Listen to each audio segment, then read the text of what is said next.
Hello, good evening, everyone. Welcome to our bedtime devotional. Karon ika-day 333 sa ato ang devotional o karon ika 27th day of December 27, 2024 o karon ang last day sa last Friday sa December o last duty sa mga government offices o katong taman ra Friday ang duty. So, God is good all the time and all the time God is good. So, ang atong topic karon is about who controls you. So, who controls you? So, ang word na sa Ephesians chapter 5 verse 1 nga nag-ingon, follow God's example, therefore, as dearly loved children. So, let us pray. Our Father God in heaven, Lord, we glorify your name. Ikaw ang mong Ginoo, Lord God. I-acknowledge na may mong presensya karong gabi una, Lord, sa mong topic karon, Lord God, about who controls you. So, who controls us, Lord? Tabangi kami, Lord God. Nga among kinabuhi, Lord God, ikaw ang mag-control because we are your children. Speak for us, Lord God, through your word. Give us the wisdom, the knowledge, understanding, Lord God. Ikaw, Lord, mag-open sa among hearts and minds, Lord God. Nga mahimo kaming, nga makasabot kami to understand your word, your message, Lord God. Nga kini ang makahatag og paglambo to be victorious, Lord God, sa amo ang pagkinabuhi, Lord God, nga subay sa imong kabubuton. Lord, we lift up to you this activity, Lord God. This will be all for your glory. O dalaygon ka, Lord, sa walay katapusan, ang tanang dungog himaya o mga pagdaig kanimo lamang amahan sa pangalan ni Jesus. Amen. So, who controls you? So, duha ra gyud na. Either God or the evil. Either good or evil. So, ingon diri sa Ephesians chapter 1 verse Ephesians chapter 5 verse 1, follow God's example, therefore, as dearly loved children. Do you try hard to control yourself? So if so, that's good because God wants all his children, including you, to behave themselves. Sometimes it's hard to be a well-behaved person, especially if you have friends who don't behave nicely. But if your friends misbehave, don't imitate them. Instead, listen to your conscience.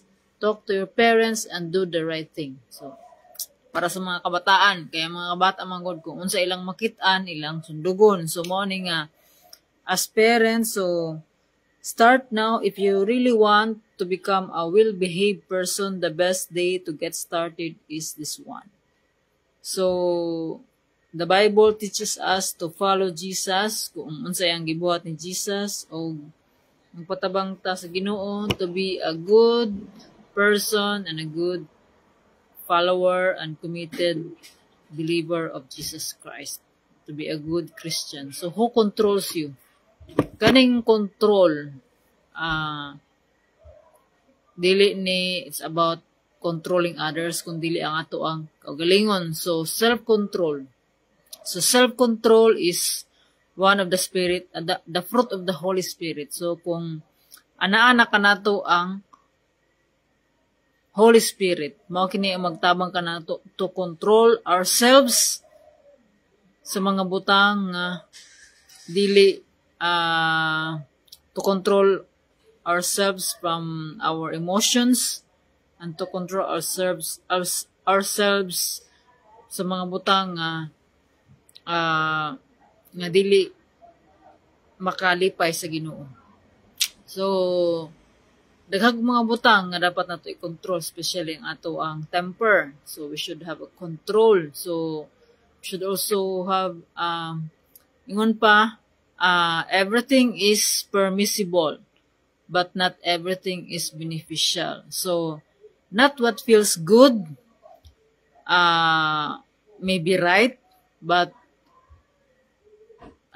kung unsa ang insakto, it's in the Word of God. So, sa ito nga pagka-state nga ko what you feels good may be right for you, but not all good things are right. So, dili tanan maayong butang ang insakto, kung dili, dapat na itong makahibalota kung unsa ang kamatuuran. So, makahibalota sa kamatuuran kung ato kining pagatunan ang pulong sa Ginoo, because there's no other truth that we have to learn and to follow. It's the truth of God. It's because God made us. He is our creator. And we are made by God for Him, to bring Him glory and honor. So, makahimo labang tani ini if atong gialaw ang atong kinabuhi to be surrendered to God and allow God to change ourselves, to control ourselves. Kay ang Ginoo adunay maayong plano sa matag usa kanato. So, ang Ginoo nagpromise nga dili ta niya pasagdan ni biyaan. So, we must abide in His promises. God is a promise keeper. So, walay lain ang atong dapat saligan, ang Ginoo lamang tungod kay siya dili mausab. Dili gyud mausab. Unsa ang iyang pulong, iyang gyud ning tumanon. Iyang saad iyan ang gituman. So, ang mga saad sa Ginoo nga basta lamang mosalig ka kaniya, tagaan jud ka og maayong pamaagi, plastaron ka sa Ginoo. Whatever problems you encounter right now, basta nagasubay ka sa kabubuton sa Ginoo, tagaan ra ka og pamaagi sa Ginoo nga masulbad na nga mga problema. So, mao kini nga ang Ginoo gayud basta nagtuman ta sa iyang kabubuton, dili gyud ta niya pasagdan. Og I am a witness. So, I am also experience the love of God, His promises. He keeps His promise. God is good all the time. Makaingon jud ka nga God is good all the time. God never promises an easy life, but God promises that He will be with us always until the end of time. So, who controls you? So, God wants us to behave like Jesus. So, how do we know how Jesus behaved? So, it is by reading and studying His Word. Because the Word of God is the best teacher. It's the best teacher we can have. So, we should put God first in our lives, and we should put God, His Word, as our standard of living. No one else. Kanang uban nga mga, it's about motivational speaker, wala ra na siya sa Ginoo, because our problem, we have a long-term problem and only permanent problem, but also we should have a long-term solution. So, ang Ginoo gayud ang maghatag og tinuod og victorious nga solusyon. So, pag naata sa Ginoo, tinud-anay gyud ang ato ang pagtuo sa Ginoo, dili gyud ta niya pasagdan. Maka-experience man ta og mga challenges ato ang kinabuhi, God allows us to test us, to build our character, to build us up. Kung asa ang ato ang pagtuo diha sa Ginoo. So, without faith, we cannot please God. So, it's all because of faith. So, God wants a relationship with you and me. O dili kini mahimo nga 50-50 lamang, kundi it's 100% all or nothing ni siya. So, when you give everything to God, when you offer your life to God, so offer it 100%. Ang atong kinabuhi nga kauban ng Ginoo, it's an everyday process. So, diri makit-an nga kung unsa ang tinuod nga naay Ginoo, tungod kay makit-an kini sa iyahang kinabuhi. how he possess the character of God. So mao kini nga the fruit of the Holy Spirit. So kung ako gining ginabalik-balik, so ato ning kat-unan nga mga kinaiya. Kung wala pa taani nga mga kinaiya, ato kining pangayoon sa Ginoo, because only God can change our hearts, can change our lives. Wala nagilain pa. Makahimo man ta karon duol na ang New Year. We are approaching year 2025. Daghan na pog maghimo og New Year's resolution. So if you want to change your life for the better, for the best, change kana bitang long term nga change or permanent nga change, o tuo sa Ginoo, uban na ang Ginoo. I-commit ka niya ang imong mga plans. Lord, I want to change my life. Commit your plans to the Lord, and He will establish your steps, and God will establish your steps. So kita maghimo tag plano, pero ang Ginoo ra gyud ang maghatag og steps nga para ma-success ang atong plano. Usahay na may mga challenges tungod kay naay gusto ang Ginoo nga makatunan nato along the way. So every day is a learning process. It's a learning process on how we respond to everything, to every situation we are, to every people we meet, to every experience we have. So God is always teaching us. So who controls you? It is God or evil? So, okay, if we are in Christ, we are a new creation. The old is gone, the new has come. Meaning, we are dead to sin. So, if we are dead to sin, so dili na ta makahimo og mga sala, and we are alive in Christ, we can do what God wants us to do. So, mao kini nga ang kamatayo ni Jesus on the cross. So, when we are baptized, so we are immersed, namatay ta kauban si Kristo. Ato nang gilansang kauban ang atong mga sala, and we are resurrected kanang baptism, kanang gi-immerse ka sa tubig, tapos gibalik ka. So when we are resurrected, we are a new creation. We live now in a body that's in Christ. So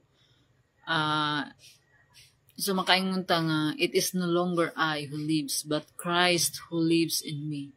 So diha na nga mabag-o nga ato ang desires, ato ang kinabuhi. So napagyapon na nga mga desire kaniadto, but i-correct na siya sa Ginoo. Kana mga desire nga mahimo ka og mga daotan, mawala na siya. Kibali mahawad-an kag appetite, mao na nga mabag-o ka kay di na makaganahan mahimo og mga daotan. Ang imong ganahan na nga instead nga magsige ka og tan-aw og mga videos nga dili sa Ginoo, maglong na kanaanak tayong desire to seek God, to hear and read His word. So mo na nga mabag-o ang ato ang desires, ato ang kinabuhi. Ug diha na nga aware ta kung unsa ang Ginoo nga magapanglihok sa ato ang kinabuhi. Unsa ang kamot kanunay ang Ginoo nga nagauban kanato. So mo na nga I am a living witness of how God has changed my life and how God so good to me. So dili man nako tanan ma-explain, but I hope and pray that you will experience what I am experiencing, the love of God, and who controls you. So ang Ginoo nagtudlo kanato that we are to be controlled by the Holy Spirit, not by the evil spirit. So kung wala pa ta sa Ginoo, at atong gining iampo, i-humble down atong kaugalingon, let's pray for forgiveness ato ang mga kasalanan, Atong isurrender atong kinabuhi nga Lord, I cannot change my life. I want to change my life for the better because I know that you made me. You have planned for me. You have a good plan. God has a good plan for each one of us. So ang Ginoo lamang gayon ang makahatag sa katagbawan nga imong gipangandoy.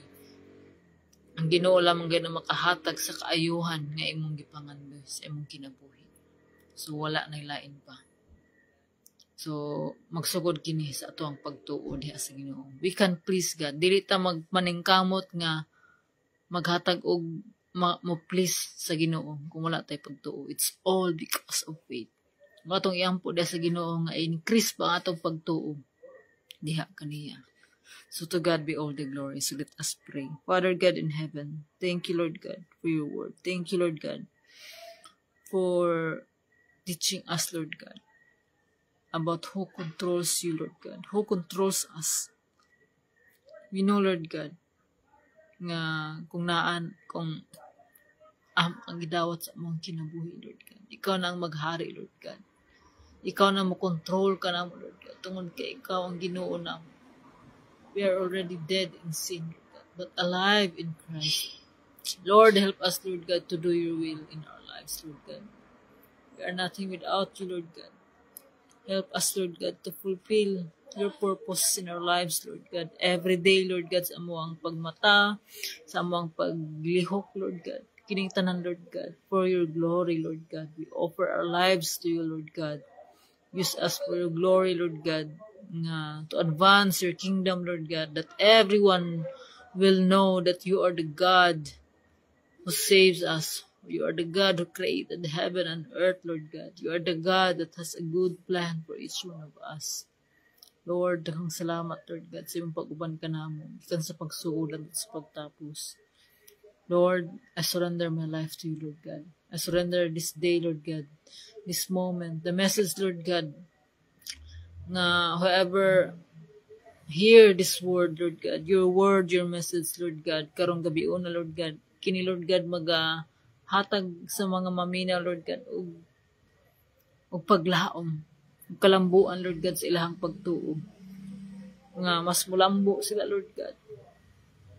Nga mas mulambo pa ilang kinabuhi, Lord God. Tungod kay sila nagkatuo diha kanimo. Tabahangi, Lord God, ang mata ko sa. O ikaw ang Ginoo, Lord God, nga mo ay magapanglihok, Lord God. That everyone will know that you are the God who saves us, that you are the God who is the one who will come back again, Lord God. We are waiting for your second coming, Lord. Help us, Lord God. Ready kami, Lord God, sa mga saan, Lord God. Thank you, Lord God. Walay katapusan ng Salamat, Lord God, sa iyong pagkamaayos sa mong kinabuhi. Salamat, Lord, nining gabi-o na. Salamat, Lord God, sa kadaugan. Salamat, Lord, sa kusog, Lord God. Ikaw ang Ginoo, Lord God. Na mo ay magabantay ka na mo sa kanunay. Salamat, Lord God. Ning tanan, Lord, akong pasalamatan. Tanan dungog himayag mga pagdayeg kanimo lamang amahan nga naa sa langit. Ni tanan Lord magiampo sa pangalan ni Jesus. Amen. Amen. Thank you. Have a good night's sleep. God bless and see you tomorrow. Bye.